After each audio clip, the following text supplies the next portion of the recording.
Hello, नमस्ते, नमस्कार, good evening. क्या हालचाल, कैसे हैं आप सभी। आई होप कि आप लोग बहुत अच्छे होंगे, मस्त होंगे, स्वस्थ होंगे और अपनी पढ़ाई में बिल्कुल शानदार तरीके से लगे हुए होंगे। तो स्टार्ट करते हैं अपना आज का सेशन, जिसमें हम लोग पढ़ने वाले हैं शुक्राणु के बारे में। हाँ, जो स्पर्म होता है इसके बारे में कंप्लीट इंफॉर्मेशन।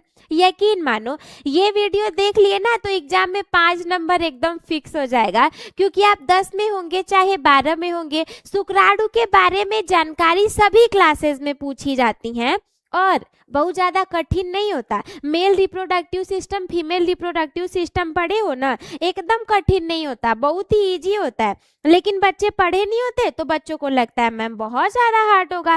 तो जब तक आप नहीं पढ़े हो सिर्फ आपको तभी तक हार्ड लगने वाला है। जैसे ही आप इसको पढ़ लोगे ना आपको बहुत ज़्यादा इजी लगने लगेगा। तो फटाफट से आज का सेशन लाइक कर दो, शेयर कर दो, देन हम स्टार्ट करते हैं और देख लेते हैं हमारे साथ कौन कौन जुड़ चुका है। राजा विकास, हाय, हेलो हेलो हेलो विकास, बहुत बहुत स्वागत है आपका हमारे अराइज रैंकर्स पर, बहुत बहुत स्वागत है। फटाफट से सेशन को लाइक करो, शेयर करो, जल्दी जल्दी शेयर करो, इसके बाद हम सेशन को स्टार्ट कर देते हैं। फटाफट से सारे लोग एक बार अपना नाम कमेंट करके हमको बता दो कि मैम हमारा ये नाम है, मैम हमारा ये नाम है, फिर हम स्टार्ट कर देते हैं। हाय, हेलो विकास, गुड इवनिंग, हेलो हेलो, बहुत बहुत स्वागत है आप सभी का। Hello Ram Prakash, hello hello hello विकास। अरे कितने विकास जुड़ गए हो जी, आज पूरे विकास विकास ही हमारे कलसिया में जुड़ गए हो क्या। सबका साथ सबका विकास। Hello Ram Prakash, hello. Class को ज्वाइन कर लिए, बहुत अच्छी बात है, बहुत अच्छी बात है, ज्वाइन कर लिए हो, क्योंकि ये आपको काम देने वाला है भैया, ये तुमको काम देने वाला है। अच्छा, विकास गौतम, विकास चौधरी। हेलो अमन, हेलो हेलो अमन, बहुत बहुत स्वागत है आपका। चलो सेशन को लाइक करो, शेयर करो, स्टार्ट करते हैं। सबसे पहले मैम पढ़ना है हमको स्पर्म यानी कि शुक्राणु के बारे में। किसके बारे में पढ़ना है हमको? पढ़ना है स्पर्म, है ना। इसको क्या कहते हैं? इसको कहते हैं स्पर्म यानी कि शुक्राणु। हमको शुक्राणु के बारे में पढ़ना है। तो यदि आपसे किसी ने पूछा कि शुक्राणु क्या होता है, बताओ, यदि किसी ने आपसे पूछा कि शुक्राणु क्या होता है, बोलो, कोई तुमसे पूछेगा कि शुक्राणु क्या होता है तो क्या बताओगे? कि मैम जो शुक्राणु है ना ये नर जनन कोशिका होती है। शुक्राणु क्या होता है? शुक्राणु आपका नर जनन कोशिका होता है। नर जनन कोशिका का मतलब समझते हो? नर जनन कोशिका का मतलब है कि पुरुष के शरीर में पाई जाने वाली जनन की कोशिका, ठीक है। क्योंकि जानते हो यदि शुक्राणु से भैया वाई निकल रहा है तो लड़की का जन्म हो जाएगा, यक्ष यक्ष के साथ मिल गया तो किसका? लड़की का जन्म हो जाएगा। सॉरी, वाई से लड़के का, यक्ष से लड़की का। अच्छा, ये भी यहाँ पर देख लो, यहाँ पर नहीं, इसको रहने देते, अगले स्लाइड में देख लो। देखो, अच्छा, पुरुष के अंदर क्या होगा? पुरुष के अंदर जानते हो, पुरुष के अंदर एक्स और वाई पाया जाएगा और महिला के अंदर क्या पाया जाएगा? महिला के अंदर सिर्फ और सिर्फ, सिर्फ और सिर्फ एक्स और एक्स पाया जाता है। अब या तो ये यक्ष तुम्हारा यक्ष के साथ मिल सकता है, ठीक है। जब ये वाला यक्ष यक्ष के साथ मिलेगा तो यक्ष यक्ष का निर्माण हो जाएगा। जब ये वाला यक्ष अगले यक्ष के साथ मिलेगा तो यक्ष यक्ष का निर्माण हो जाएगा। जब वाई यक्ष के साथ मिल गया तो एक्स वाई का निर्माण हो गया, और जब वाई दूसरे यक्ष के साथ मिला तो एक्स वाई का निर्माण हो गया। मैम एक्स वाई मतलब हम लोग जानते हैं, ऐसा है कि हम लोग जानते हैं एक्स एक्स मतलब क्या होता है, एक्स वाई मतलब क्या होता है ना मैम, हम लोग जानते हैं। ऐसा है कि यदि यक्ष यक्ष होता है, यक्ष यक्ष का मतलब होता है पुत्री, दोनों सेम सेम का मतलब होता है पुत्री, और एक एक्स एक वाई का मतलब होता है पुत्र, ठीक है। एक एक्स एक वाई का मतलब होता है पुत्र। देख रहे हो विनोद, यहाँ पे लड़की और लड़के के पैदा होने की संभावना 50-50% है, ठीक है। कितनी कितनी प्रतिशत है बताओ? 50-50% है। 50% चांस में लड़का हो सकता है और 50% चांस में लड़की हो सकती है ना। ये लड़का हो सकता है और 50% चांस में लड़की हो सकती है। मैम ये बात हम लोग को समझ में आ गई, यानी कि स्पर्म जो होता है ना ये नर जनन कोशिका होता है। इतनी बात तो हमको समझ में आ गई। चलो ठीक है, आगे चला जाए। दूसरा आपको ये भी याद रखना है कि ये शरीर की सबसे छोटी कोशिका होती है। यदि आपसे कोई पूछेगा कि शरीर की सबसे छोटी कोशिका कौन सी है तो आप बताओगे स्पर्म। ठीक है, शरीर की सबसे छोटी कोशिका, शरीर की सबसे छोटी कोशिका कौन सी है? तो शरीर की सबसे छोटी कोशिका है स्पर्म। इतनी बात आपको ध्यान रखनी है। अच्छा, तो शुक्राणु के निर्माण की प्रक्रिया क्या कहलाती है? यदि आपसे किसी ने ये पूछ लिया, यदि किसी ने ये पूछ लिया कि शुक्राणु के निर्माण की प्रक्रिया क्या कहलाती है, बताओ। शुक्राणु के निर्माण की प्रक्रिया, शुक्राणु के निर्माण की जो प्रक्रिया है ये क्या कहलाती है बताओ? शुक्राणु निर्माण की प्रक्रिया क्या कहलाती है? तो इसको हम लोग कहते हैं दो चीज, हम लोग इसको दो चीज कहते हैं। पहली बात कि आप उसको या तो कह दोगे शुक्राणु जनन, ठीक है, आप क्या कहोगे इसको? आप इसको कह सकते हो शुक्राणु जनन, या फिर आप इसको कह सकते हो शुक्र जनन। आप इसको शुक्राणु जनन कह सकते हो, शुक्र जनन कह सकते हो, स्पर्मेटोजिनेसिस कह सकते हो। ठीक है, स्पर्मेटोजिनेसिस है ना। इतनी चीजें आप कह सकते हो। शुक्राणु के निर्माण की प्रक्रिया शुक्राणु जनन, शुक्र जनन और स्पर्मेटोजिनेसिस कहलाती है। बताओ, इतनी बात समझ में आ गई तो आगे चला जाए। ठीक है, hi hello good evening Rohit, hello hello hello hello hello Vikas, बहुत बहुत स्वागत है आपका।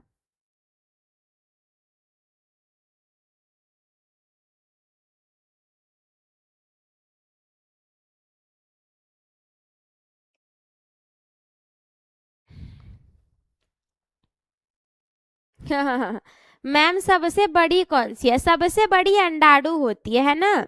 शुक्राणु जनन या शुक्र जनन कहलाता है। अच्छा, यदि कोई तुमसे ये पूछेगा कि शुक्राणु का निर्माण होता कहाँ पे है, अब ये भी तो क्वेश्चन आ सकता है ना जी, इहो क्वेश्चन तो आ सकता है कि शुक्राणु का निर्माण कहाँ पर होता है। बताओ, यदि आपसे किसी ने पूछा कि शुक्राणु का निर्माण कहाँ पर होता है तो आप इसका क्या जवाब दोगे? बताओ, शुक्राणु का निर्माण कहाँ पर होता है? तो आप इसका जवाब देंगे बेटा कि शुक्राणु का निर्माण वृषण में होता है ना। कहाँ होता है? वृषण में होता है। इतनी बात समझ में आ गई हो तो आगे चला जाए मेरे प्यारे प्यारे बच्चों। सॉरी मैम, सॉरी मैम, किस चीज का सॉरी? क्या कर दिया तुमने? चलो, माफी चाहता हूँ। क्यों, क्या हो गया? क्या किया है तुमने बताओ? कौन सा तुमने गलती से मिस्टेक कर दिया? गलती से मिस्टेक तुम क्या किए हो बताओ? चलो, अच्छा बात करें मैम शुक्राणु का निर्माण कब होना स्टार्ट होता है, तो शुक्राणु का निर्माण होना प्रारंभ होता है, यदि कोई आपसे पूछे कि शुक्राणु का निर्माण मेल के शरीर में कब होना प्रारंभ होता है, शुक्राणु का निर्माण कब प्रारंभ होता है, कब प्रारंभ होता है? तो आप बताओगे कि जब एक लड़का किशोरावस्था में प्रवेश करता है, कब प्रवेश करेगा? तो जब एक लड़का बेटा किशोरावस्था प्यूबर्टी के कंडीशन में प्रवेश करेगा तब जाकर के उसमें शुक्राणु का निर्माण होना स्टार्ट हो जाता है। किशोरावस्था मतलब मैम 14 वर्ष से प्रारंभ होगा। किशोरावस्था मतलब समझते हो ना जी, जब बच्चे 10-11 साल के हो जाएंगे, 18-19 साल के बीच में रहेंगे, तो ये 10 से लेकर 19 साल तक के बीच की जो अवधि है वो किशोरावस्था में चली जाएगी, जब शरीर में अलग अलग प्रकार के परिवर्तन आते हैं। जैसे महिलाओं की आवाज देखोगे तो बढ़िया हो जाएगी, एकदम फूलझड़ी मतीन बढ़िया सी आवाज, फूल बरसने लगते हैं बोलने पर। अच्छा, त्वचा थोड़ी सी निखरी सुंदर होने लग जाती है, जो कमर है वो चौड़ा होने लग जाता है। लड़कों स्तनों का विकास महिलाओं में होने लग जाएगा। लड़कों की बात करोगे तो एकदम फटहल बासेमती आवाज निकलने लगता है। अच्छा, बालों का विकास होने लग जाता है ना, दाढ़ी मूछ आने लग जाते हैं, इतने सारे परिवर्तन लड़कों में हो जाते हैं। तो ये हमारा किशोरावस्था कहलाता है। ठीक है, हाय हेलो हेलो। किशोरावस्था में हाँ 12 से 14 साल में, 12 में नहीं ऐसा है ना कि लड़कियों में किशोरावस्था थोड़ा सा पहले आ जाता है और लड़कों में थोड़ा सा बाद में आता है बेटा। लड़कियों में थोड़ा सा पहले आ जाता है और लड़कों में थोड़ा सा बाद में आ जाता है। तो ऐसे 12 साल में नहीं, थोड़ा 14 साल से स्टार्ट होता है। ठीक है, थैंक यू सो मच नवीन, बहुत बहुत धन्यवाद इसके लिए। अच्छा, किशोरावस्था से प्रारंभ होगा लगभग 14 वर्ष, यहाँ पर क्या कर लो 14 वर्ष लगभग में कर लो, 14 वर्ष लगभग में हो जाएगा। और कब तक बनता है, कब तक बनेगा? तो हमेशा बनेगा, हमेशा जीवन पर्यंत बनेगा। ठीक है, हमेशा बनेगा, ये जीवन पर्यंत बनेगा। यदि कोई पूछे कब तक बनेगा, कब तक बनेगा, किशोरावस्था में प्रारंभ हुआ और कब तक बनेगा, तो ये जीवन पर्यंत बनता है, जीवन पर्यंत बनने का काम होता है। ठीक है, बताओ इतनी बात समझ में आ गई? अच्छा, जानते हो ना कि मैम ऐसा है कि नर के शरीर में नर युग्मक होता है ना, नर के शरीर में नर युग्मक होता है और मादा के शरीर में मादा युग्मक होता है। ठीक है, ये हो गया हमारा नर के शरीर में यानी कि मेल बॉडी में, है ना, ये हो गया मेल बॉडी में, और ये हो गया मादा यानी कि फीमेल बॉडी में, मादा यानी कि फीमेल बॉडी में हो गया। नर युग्मक क्या होता है मैम? तो नर युग्मक शुक्राणु होता है, इसी शुक्राणु के बारे में हमको पढ़ना है। मादा युग्मक अंडाणु होता है ना। जब ये दोनों मिल जाएंगे तो ये प्रक्रिया आपकी निषेचन कहलाएगी, ये प्रक्रिया आपकी निषेचन कहलाएगी और निर्माण हो जाएगा युग्मनज का। युग्मनज बड़ा होकर के भ्रूण कहलाएगा और एक भ्रूण से बच्चे का विकास हो जाएगा। किसका विकास हो जाएगा? बच्चे का विकास हो जाएगा, है ना। Hi hello Nandini, Radhe Radhe, hello hello, बहुत बहुत स्वागत है आप सभी का। फटाफट से सेशन को लाइक करो, शेयर करो ताकि बाकी बच्चों तक पहुंच जाए। बहुत कम संख्या में आप लोग चल रहे हो, बहुत कम संख्या में चलो, इतनी कम संख्या में नहीं चला जाता है ना, इतनी कम संख्या में नहीं चलते। फटाफट से लाइक करके शेयर करो, जितने भी भूले भटके लोग हों फटाफट से वो क्लास में आ जाए कि हाँ लग रहा है आज बायोलॉजी नहीं पढ़े है क्या, मैडम जी पढ़ा रही होंगी, तो आकर के पढ़ लें। ठीक है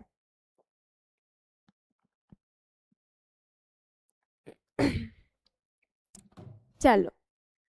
अच्छा, तो इसीलिए शुक्राणु की आवश्यकता होती है। शुक्राणु क्यों? मैम निषेचन की प्रक्रिया में सहायता करता है। अब हम क्या करते हैं, अब हम स्टार्ट कर देते हैं। इतनी बात आपको समझ में आ गई हो तो शुक्राणु क्या होता है, मैंने जस्ट अभी आपको बताया ना कि शुक्राणु क्या होता है।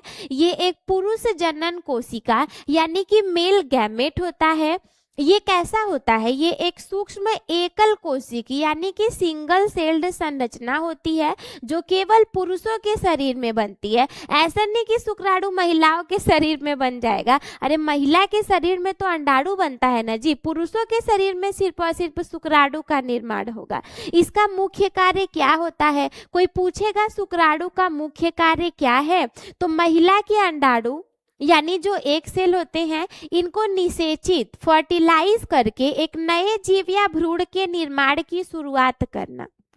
अच्छा, ये तो भी तुम ध्यान रखना कि जो महिला का अंडाणु होता है ना वो कभी भी शुक्राणु के पास चल करके नहीं जाता, और शुक्राणु स्पर्म को खुद ही महिला के पास चल करके आना पड़ता है। महिला कहती है हम न आए तो क्या आए के ताजा, महिला जाती नहीं है, अंडाणु बिल्कुल नहीं जाता, और जो स्पर्म है वो स्पर्म गतिशील होता है, स्पर्म अंडाणु के पास जाता है। ये चीज आपको ध्यान रखनी है। देखो ये जो शुक्राणु होता है ये गतिशील होता है। शुक्राणु कैसा होता है, शुक्राणु गतिशील होता है, और यही शुक्राणु अंडाणु के पास में जाता है। अंडाणु शुक्राणु के पास में नहीं जाता, अंडाणु तो बड़ा सा गोलाकार रहेगा, अंडाणु नहीं जाएगा। शुक्राणु गतिशील है, ये अंडाणु के पास में जाता है, ठीक है। अच्छा, क्या करने के लिए, ये देखो महिला का अंडाणु है और ये सब शुक्राणु जा रहे हैं। जब ये ढेर सारे शुक्राणु जाएंगे तो किसी एक शुक्राणु को इसके अंडाणु के अंदर प्रवेश मिलेगा, और तब जाकर के एक नए भ्रूण या नए, ठीक है, नए बच्चे का निर्माण होने लगेगा। चलो आगे चला जाए। हाय हेलो क्यूट सी जिंदगी, यस मैम। आगे चलते हैं। चलो नेक्स्ट देखो कि शुक्राणु के मुख्य भाग कैसे होते हैं, शुक्राणु का स्ट्रक्चर कैसा बनता है।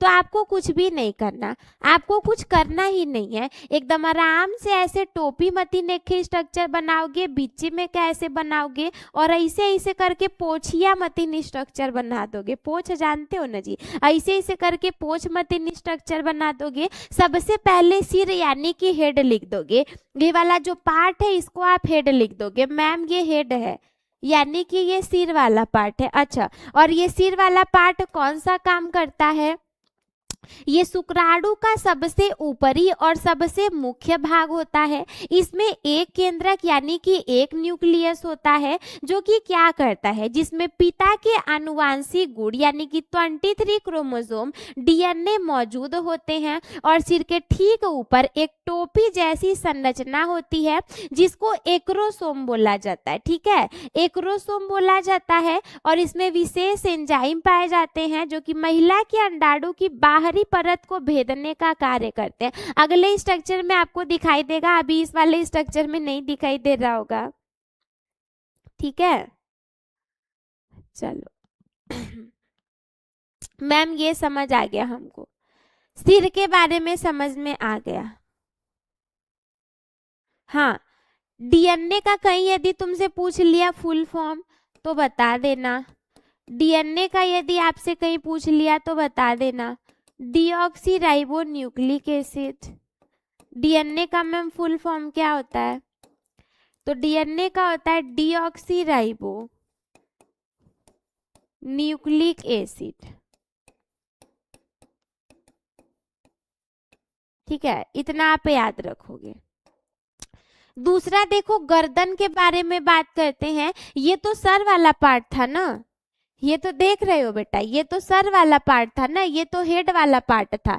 गर्दन के बारे में बात करते हैं, ग्रीवा, ये वाली जो पार्ट है, ये वाला जो ग्रीवा गर्दन का भाग है, तो ये सिर और मध्य भाग को जोड़ने वाला एक बहुत छोटा सा हिस्सा होता है। ये सिर है, ये इसका मध्य भाग है, इसको यहाँ से जोड़ने वाला ग्रीवा छोटा सा हिस्सा है। इसमें सेंट्रियोल्स हैं, है ना, ये देखो इसमें इस तरीके से सेंट्रियोल्स पाए जा रहे हैं, यहाँ पर देखो सेंट्रियोल्स पाए जा रहे हैं जो कि कोशिका विभाजन में मदद करते हैं। ठीक है, जब शरीर में मिल जाता है ना, शुक्राणु अंडाणु का मिलन हो जाएगा ना बच्चे के निर्माण के लिए, तो कोशिका का विभाजन होता है, कोशिका विभाजित होने लग जाती है। ठीक है,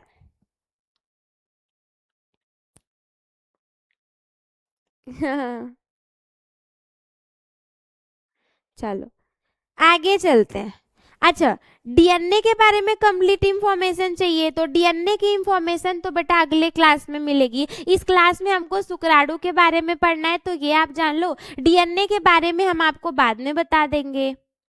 good morning. Good morning. Hello, good evening Neeraj. Hello hello.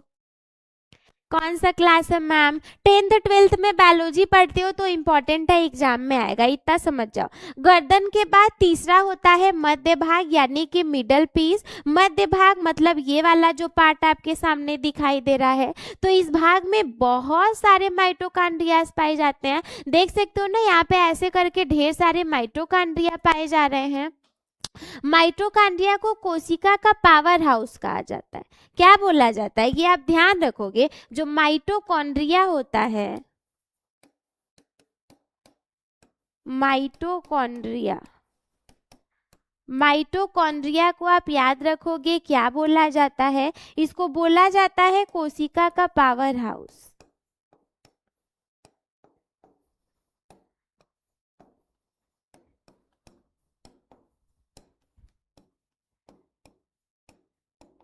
कोशिका का पावर हाउस बोला जाता है, power house of the cell. ठीक है, क्या बोला जाता है? Power house of the cell.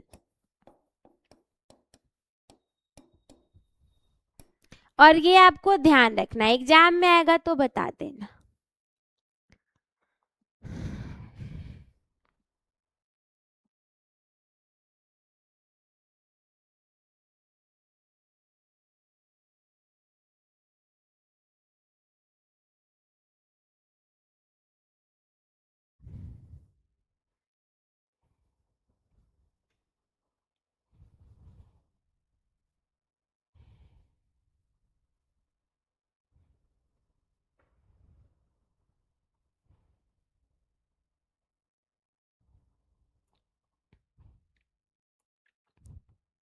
Ma'am मेरा एक क्वेश्चन है, मेल के अंडकोश छोटे बड़े कैसे हो जाते हैं?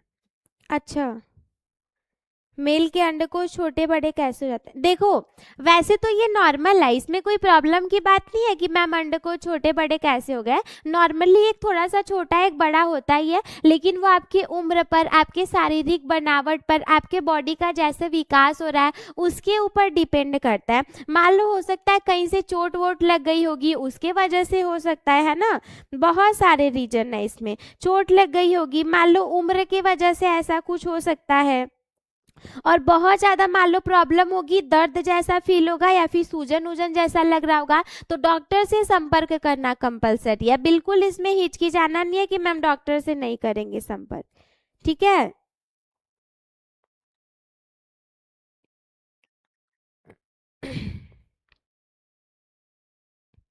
चलो और कोई डाउट हो तो पूछ लो, फिर हम आगे चलते हैं। माइटोकॉन्ड्रिया वाला मैम हो गया। अच्छा, ये क्या करता है? तो ये शुक्राणु को तैरने और महिला के गर्भाशय में आगे बढ़ने के लिए आवश्यक ऊर्जा प्रदान करता है। अब जैसे कि हम तुम लोग को पढ़ा रहे हैं, तुम लोग कमेंट कर रहे हो तो शरीर में ऊर्जा है तभी न कर रहे हो। शरीर में ऊर्जा नहीं होता तो तुम ऐसे आते। हाँ, का मैडम जी बोली हन ना ही थोड़ा सा थकाई मतीन लगता है, ऐसे ही बोलते हैं ना। तो लेकिन ऐसा नहीं करना होता, एनर्जी चाहिए होती है कोई काम करने के लिए। शुक्राणु अंडाणु तो आने से रहा, शुक्राणु को ही जाना है, तो जब शुक्राणु को ही जाना है तो इसका मतलब में ऊर्जा तो चाहिए होगी ना। तो माइटोकॉन्ड्रिया ऊर्जा प्रदान करेगा जो कि मध्य भाग में होगा। ठीक है, चल मध्य भाग की बात हो गई। नेक्स्ट है हमारा पूंछ यानी कि टेल। ये लास्ट वाला, ये पूंछ वाला पार्ट, टेल वाला पार्ट। तो ये शुक्राणु का सबसे लंबा और अंतिम भाग होता है। ये एक चाबुक की तरह काम करता है। क्या काम करता है मैम? पूंछ की मदद से ही शुक्राणु तरल माध्यम में तेजी से तैरते हुए आगे बढ़ता है। शुक्राणु कैसे जाता है? तरल माध्यम में आगे बढ़ता है। किसकी मदद से? तो पूंछ की मदद से, है ना। चलो पूछ की मदद से हो गया। नेक्स्ट देखते हैं शुक्राणु का निर्माण कैसे होगा। यदि कोई आपसे पूछ लिया कि शुक्र जनन या शुक्राणु जनन स्पर्मेटोजेनेसिस क्या होता है, तो आप क्या बताओगे कि पुरुषों में शुक्राणु बनने की जो वैज्ञानिक प्रक्रिया है उसी को हम शुक्र जनन स्पर्मेटोजेनेसिस या फिर शुक्राणु जनन कहते हैं। ठीक है, ये कब प्रारंभ होता है मैम, तो जस्ट मैंने थोड़ी देर पहले आपको बताया था कि ये प्रक्रिया लड़कों में यौवनारंभ यानी कि प्यूबर्टी लगभग 12 से 14 वर्ष की आयु में शुरुआत के साथ प्रारंभ हो जाएगी और जीवन भर चलती रहेगी। 12 से 14 साल के हो तो स्टार्ट हो गया होगा शुक्राणु का बनना और जीवन पर्यंत चलता रहेगा। ठीक है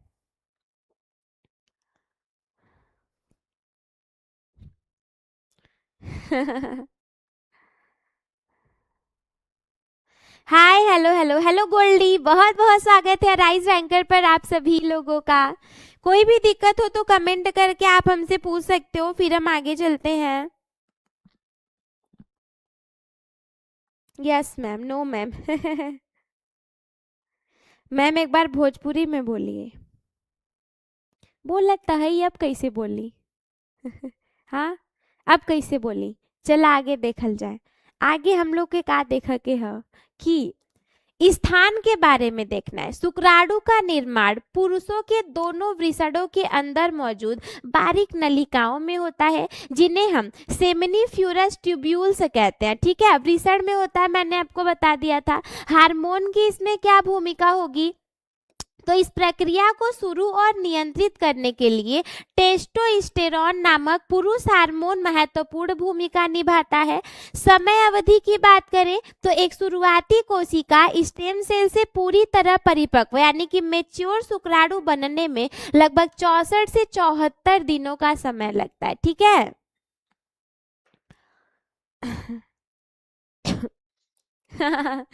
बोल दिए ये बात समझ में आई। ओहो हो, शुक्राणु समाप्त हो चुका, अब आ चुकी है इम्तिहान की घड़ी।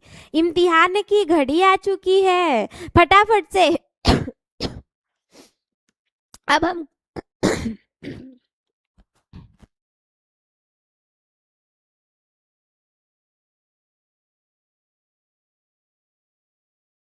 अब हम लोग को क्या करना है, तो अब आप सभी के सामने आ जाएंगे एमसीक्यूज वाले क्वेश्चन और आपको इन सभी एमसीक्यूज का जवाब देना है। ठीक है, आपको इन एमसीक्यूज का जवाब देना है।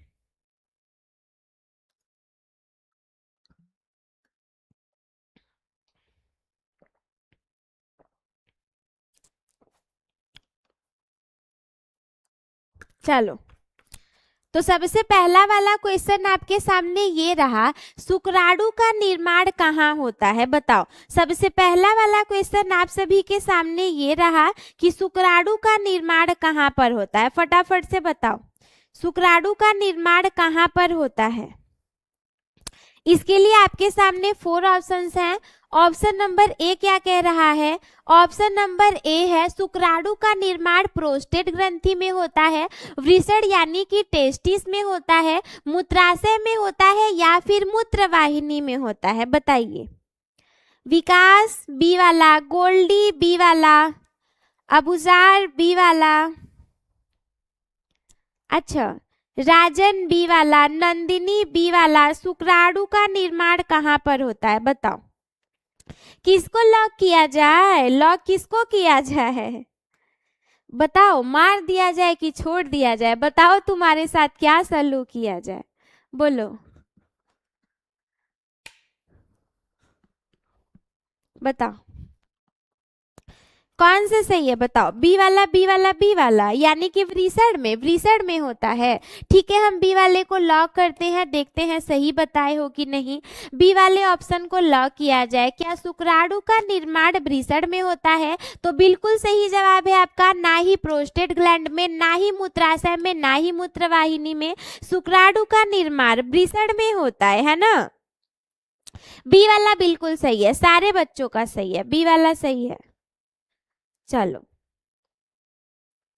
नेक्स्ट क्वेश्चन की तरफ चलते हैं। मैम बी को लॉक कर दीजिए। ओके, क्वेश्चन नंबर दूसरा देखो, शुक्राणु निर्माण की प्रक्रिया को क्या कहा जाता है? ऊजीनेसिस कहा जाता है, स्पर्मेटोजेनेसिस कहा जाता है, निषेचन कहा जाता है या फिर विभाजन कहा जाता है? शुक्राणु निर्माण की प्रक्रिया क्या कहलाती है, बताओ।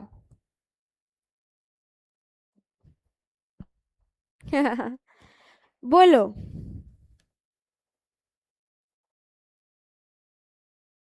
मैम धुरंधर का सॉन्ग गाइए, हमको धुरंधर का सॉन्ग आता ही नहीं है, धुरंधर का नहीं आता,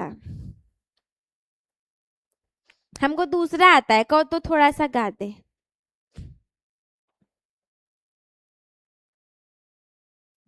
मैं दिन भर सोच में डूबूं, मैं रात में जागूं न सोऊं, तू ही दिल में रहता है ओ सजना। मैंने पायल है छनकाई, अब तो आजा तू हर जाई, मेरी सांसों में तू है बसा ओ सजना, आ जाना अब तड़पा ओ सजना, आ जाना अब तड़पा।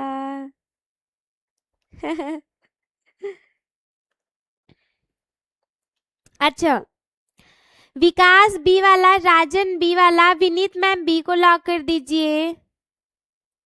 हाय हेलो हेलो योगेंद्र, बहुत बहुत स्वागत है आपका। ठीक है ठीक है ठीक है, बी वाला यानी कि बी को लॉक कर दें, बी को लॉक कर दें। स्पर्मेटोजेनेसिस बिल्कुल सही जवाब है आप सभी का। मैंने आप लोग को बोला था कि शुक्राणु जनन की जो प्रक्रिया होती है, जो शुक्राणु जनन की प्रक्रिया होती है, इसको हम या तो स्पर्मेटोजेनेसिस कहते हैं या फिर हम इसको शुक्राणु जनन कहते हैं, या फिर हम इसको शुक्राणु जनन कहते हैं, या फिर हम इसको शुक्र जनन कहते हैं। क्या कहते हैं? या फिर हम इसको शुक्र जनन कहते हैं। तो ऑप्शन नंबर बी सही हो गया। ऊजीनेसिस अंडाणु जनन नहीं कहलाता, निषेचन नहीं, विभाजन नहीं, ऑप्शन नंबर बी सही हो गया। ठीक है,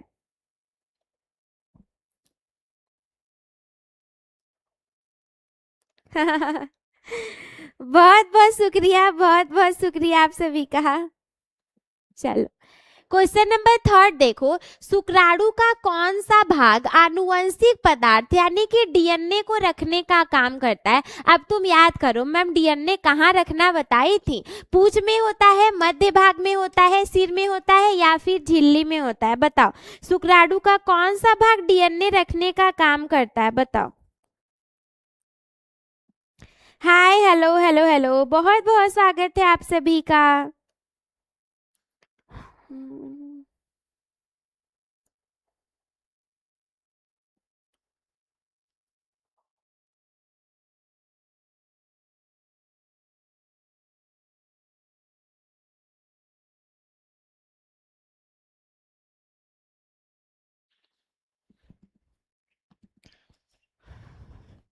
हाय हेलो, जितने भी नए बच्चे हो बहुत बहुत स्वागत है।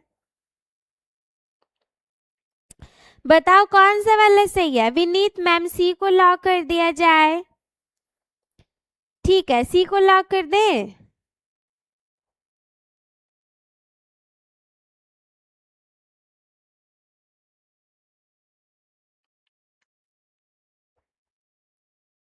ओके, सी को लॉक कर देते हैं, यानी कि सिर में पाया जाता है।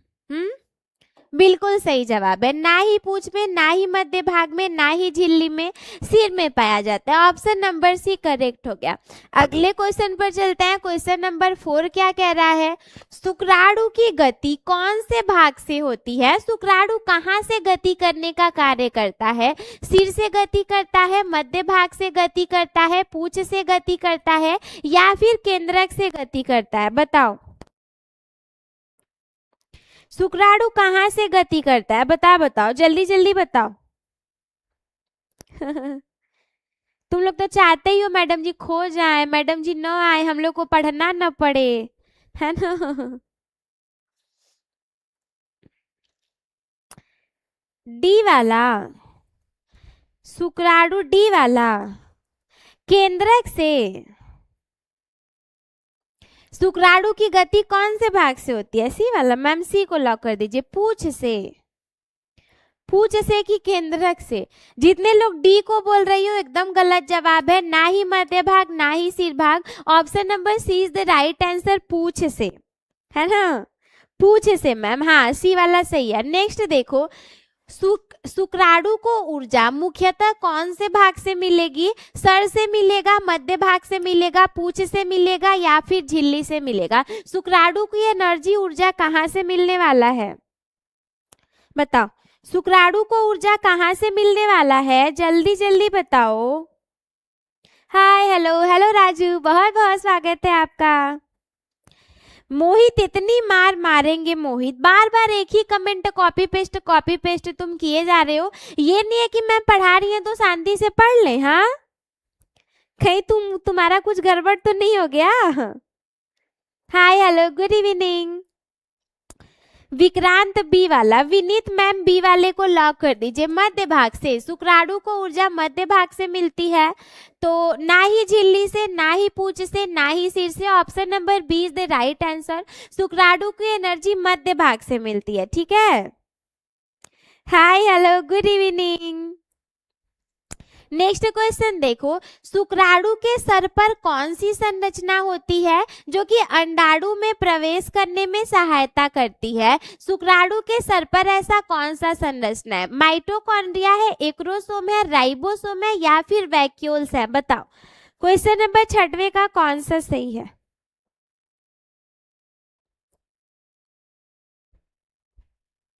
Hi hello hello. नहीं नहीं, मुझको आज कुछ भी नहीं चाहिए। अच्छा, युवराज बी वाला। अच्छी बात है, हम तो चाहते ही हैं कि आप बन जाओ। मैम बी वाला बी वाला बी वाला, ठीक है, बी वाले को लॉक करते हैं। एक्रोसोम पाया जाता है, एक्रोसोम पाया जाता है। अच्छा, माइटोकॉन्ड्रिया अंडाणु में प्रवेश करने के लिए सहायता नहीं करता, न राइबोसोम करता है, न वैक्यूल्स करता है। Option number B is the right answer, acrosome करता है ना? हाँ, बी वाला सही बतायो, बी वाला सही बताया। हाय हेलो विकास, हेलो, बहुत बहुत स्वागत है। नेक्स्ट क्वेश्चन देखो, क्वेश्चन नंबर 7, स्वस्थ पुरुष में एक बार के स्खलन में लगभग कितने शुक्राणु निकलेंगे? एक बार में कितने शुक्राणु निकलने वाले हैं? 100 से 500 शुक्राणु निकलेंगे या फिर लाखों की संख्या में निकलेंगे, केवल 23 निकलेंगे या फिर लगभग 1000 निकलेंगे? बताओ मैम, ये क्लास 10th के लिए है या 12th के लिए? कोई मैटर नहीं करता, आप 10 में हो कि 12 में हो, 10 में भी काम देगा, 12 में भी काम देगा, दोनों में एग्जाम में आने वाला है। 10 में भी आता है, 12 में भी आता है, ठीक है? बी वाला बी वाला बी वाला बी वाला, बी वाले को लॉक करें। युवराज आपका गलत आंसर है, युवराज गलत आंसर है, ऐसा नहीं होता। 23 नहीं निकलता है ना? बी वाला सही है, लाखों की संख्या में शुक्राणु निकलता है। मैंने आपको बोला था ना, एक बार के स्खलन में लाखों की संख्या में निकलेंगे, 100 500 नहीं, 23 नहीं, 1000 नहीं, लाखों की संख्या में निकलते हैं, ठीक है?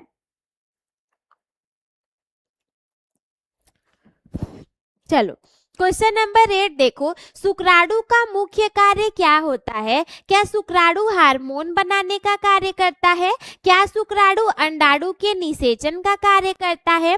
क्या शुक्राणु रक्त बनाने का कार्य करता है या फिर शुक्राणु मूत्र बनाने का कार्य करता है? बताओ, शुक्राणु कौन सा कार्य करता है?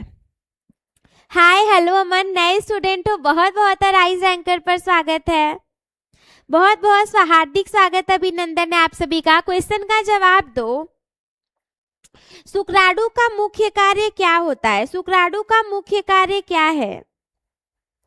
बी वाला बी वाला बी वाला, बी वाले को लॉक कर दें। शुक्राणु का मुख्य कार्य क्या होता है?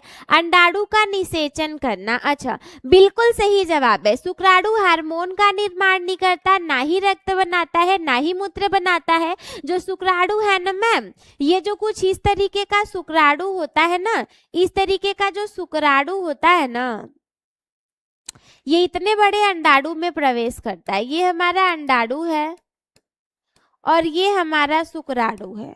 अंडाणु में प्रवेश करके अंडाणु का निषेचन करने का कार्य करता है, तो ऑप्शन नंबर बी सही हो जाएगा। नेक्स्ट क्वेश्चन देखो, वाई गुणसूत्र वाला शुक्राणु किसके जन्म की संभावना बढ़ाता है? क्या वाई गुणसूत्र से लड़की का जन्म होता है, वाई गुणसूत्र से लड़के का जन्म होता है, या फिर लड़की लड़के दोनों का हो सकता है, या फिर इनमें से कोई नहीं? बताओ।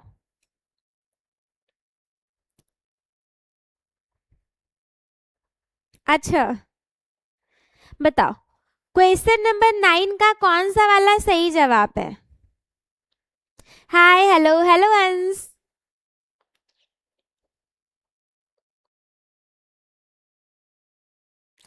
विकास बी वाला, नंदिनी सी वाला। अच्छा सी वाला, यानी कि लड़का लड़की दोनों। अरे यार बेटा, वाई की बात हो रही है ना, मेल के तुम यक्ष की बात करोगे तो मेल का जो यक्ष होता है ये लड़की का निर्माण करता है, मेल का वाई लड़के के लिए उत्तरदायी होता है। ठीक है, लड़की के लिए नहीं, दोनों समान नहीं होता, कोई नहीं। ऑप्शन नंबर आपका बी वाला सही है, लड़के के लिए जिम्मेदार है ना, तो बी वाला सही हो जाएगा। ठीक है, जितने लोग बी वाला बोले हो उतने लोग का सही है और बाकी लोग का गलत है। बॉय मैम, हाँ बॉय तो सही कह रहे हो। चलो नेक्स्ट क्वेश्चन देखो, शुक्राणु का आकार कैसा होता है? शुक्राणु गोलाकार होता है, शुक्राणु लंबा और पूंछ युक्त होता है, या फिर चपटा होता है, या फिर चौकोर होता है? बताओ शुक्राणु का आकार कैसा होता है, शुक्राणु देखने में कैसा लगता है?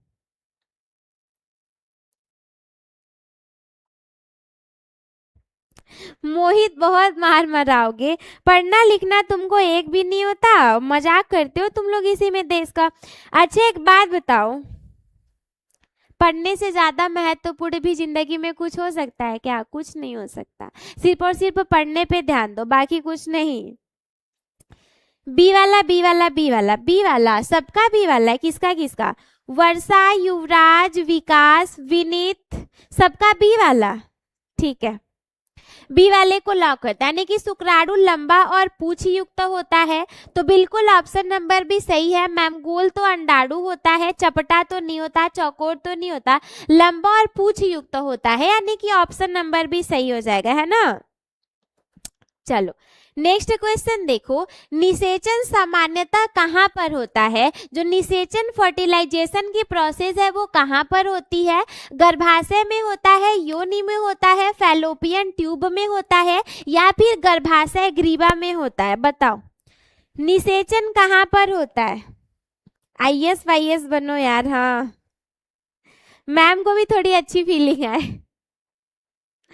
बोलो बोलो, निषेचन सामान्यतः कहाँ पर होता है? बताओ।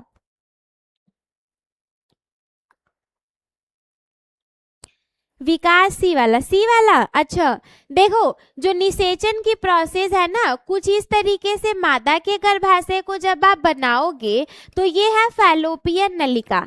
ये क्या है बेटा? ये है फैलोपियन नलिका, है ना। ये क्या है? ये है हमारी फैलोपियन ट्यूब, फैलोपियन ट्यूब या फिर फैलोपियन नलिका। यहाँ पर महिला के दोनों अंडाणु रहेंगे, है ना। यहाँ पे दोनों अंडाशय हैं, ये दोनों क्या है बताओ?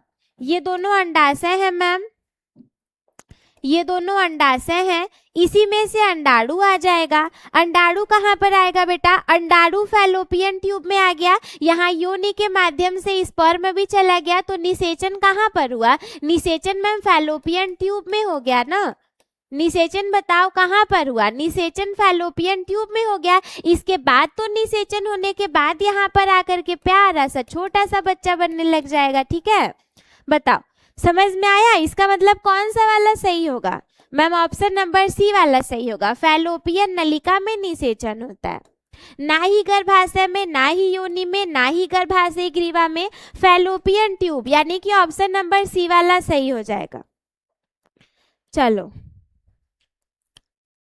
मोहित ब्लॉक करके हटा देंगे, बहुत दिमाग खराब कर रहे हो तुम हमारा, है ना, बहुत ज्यादा।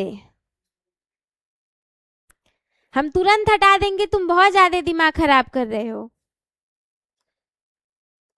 तुम लोग को बस लगता है कि मैम बहुत प्यारी है, प्यारी व्यारी नहीं है, मैम गुस्सा भी सकती हैं। मैम फैलोपियन ट्यूब में, हाँ।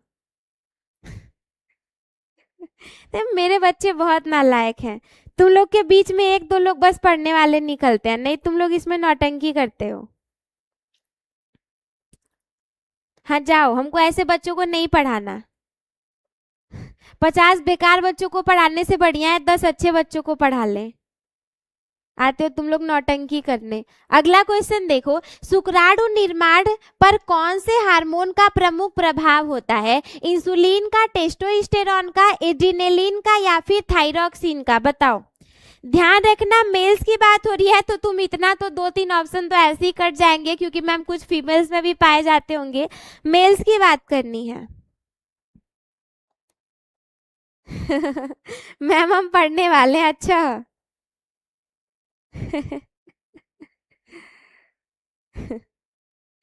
चलो, hello hello hello, Radhe Radhe. बताओ बताओ कौन सा सही होगा, पहले फटाक से बताओ कौन सा सही होगा, बाद में तुम लोग आना बकवास करना। बताओ शुक्राणु निर्माण पर कौन से हार्मोन का प्रमुख प्रभाव होगा? जी मैम। तुम लोग मेरे साथ बहुत गलत करते हो मैम, जैसे गुस्साती हैं तुम लोग फुसलाने लग जाते हो। लेकिन अब ये सब नहीं चलेगा, अब ये सब नहीं चलेगा, वैसा नहीं चलने वाला। नंदिनी ऑप्शन नंबर बी वाला, अच्छा। बाकी लोग बताओ कौन सा सही होगा? राजू ऑप्शन नंबर बी वाला। विकास बी वाला। गधो इतना तो ध्यान रखो, तुम मेल हो, तुमको यही नहीं पता कि तुम्हारे में कौन सा हार्मोन पाया जा रहा है? क्या पढ़ाई करोगे तुम लोग, बताओ। कम से कम अपने शरीर का तो ख्याल रखो। मैम हमारे में ये हार्मोन पाया जाता है, तुम लोग को यो नहीं पता होता। अंजलि बी वाला। बताओ लड़कियां कितनी आगे हैं हर क्षेत्र में, लड़कियों को पता है मैम बी वाला। ठीक है, बी वाले को लॉक कर दिया जाए। शुक्राणु निर्माण पर कौन से हार्मोन का प्रभाव होगा? तो टेस्टोस्टेरोन का प्रभाव होता है। Option number B is the right answer. Insulin, adrenaline और थायरॉक्सिन का नहीं होता, ठीक है। तो ऑप्शन नंबर बी सही हो गया। चलो नेक्स्ट क्वेश्चन देखो, शुक्राणु की पूंछ का मुख्य कार्य क्या होता है? क्या शुक्राणु के पूंछ में डीएनए होता है, या फिर गति प्रदान करने का कार्य करता है, ऊर्जा बनाने का कार्य करता है, या फिर हार्मोन्स बनाने का कार्य करता है? बताओ शुक्राणु की पूंछ का मुख्य कार्य क्या होता है? जल्दी जल्दी बताओ,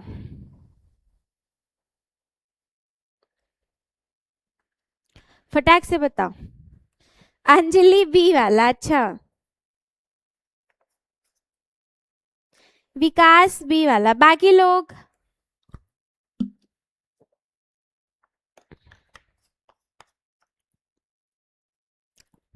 बिपिन बी वाला, नंदिनी बी वाला, विकास, वर्षा बी वाला। ओके, बी वाला यानी कि शुक्राणु का पूंछ गति प्रदान करने का कार्य करता है। अच्छा, ये ना ही डीएनए को रखता है, ना ही ऊर्जा बनाता है, ना ही हार्मोन बनाता है। तो ऑप्शन नंबर भी सही हो गया, गति प्रदान करने का कार्य करता है ना, गति प्रदान करने का कार्य करता है। मैम बी को लॉक कर दीजिए, बी वाला सही होगा। नेक्स्ट क्वेश्चन देखो, शुक्राणु और अंडाणु के मिलन को क्या कहा जाता है? ये है शुक्राणु, ये है अंडाणु। जब इन दोनों का मिलन हो गया तो क्या कहलाया? विभाजन, निषेचन, अंकुरण या फिर श्वसन? बताओ।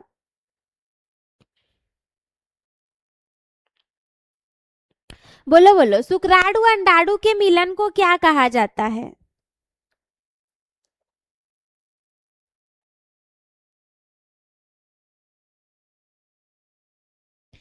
अंजलि बी वाला, Vikas ji ma'am, yes ma'am. Anjali fertilization. Hi hello Sakshi, बहुत बहुत स्वागत है आपका। Hello hello Nitish, hello Nandini, hello Vikas. बताओ कौन से सही है? हाँ बी वाला, ठीक है, बी वाले को लॉक करते हैं। शुक्राणु एवं अंडाणु के मिलन को निषेचन कहा जाता है। ना ही ये विभाजन कहलाएगा, ना ही अंकुरण, ना ही श्वसन। तो ऑप्शन नंबर बी सही हो गया। अब आज के क्लास का सबसे आखिरी प्रश्न आपके सामने ये रहा, है ना, आज के क्लास का मैम सबसे आखिरी प्रश्न, शुक्राणु बनने के लिए उपयुक्त तापमान सामान्य शरीर के तापमान से कैसा रहना चाहिए? ज्यादा होना चाहिए, समान होना चाहिए, थोड़ा कम होना चाहिए, या फिर बहुत ज्यादा होना चाहिए? बताओ।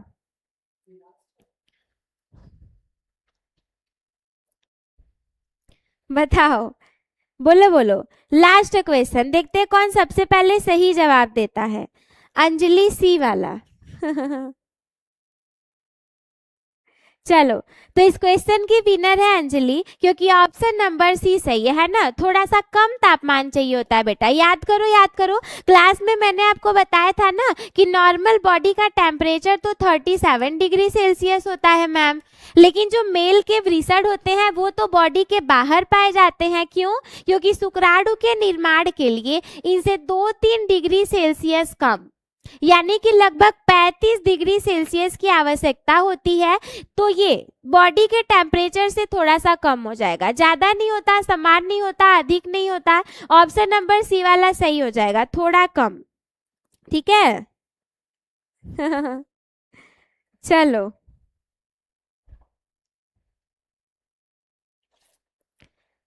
हाँ बिल्कुल सही है, सारे लोग का सही है। अच्छा, तो यहाँ तक कोई भी दिक्कत होगा तो आप कमेंट करके हमसे पूछ लो। इसके बाद आज की क्लास हमारी यहीं पर समाप्त हो जाएगी। हम मिलेंगे आपसे कल अगले क्लास में, ठीक है।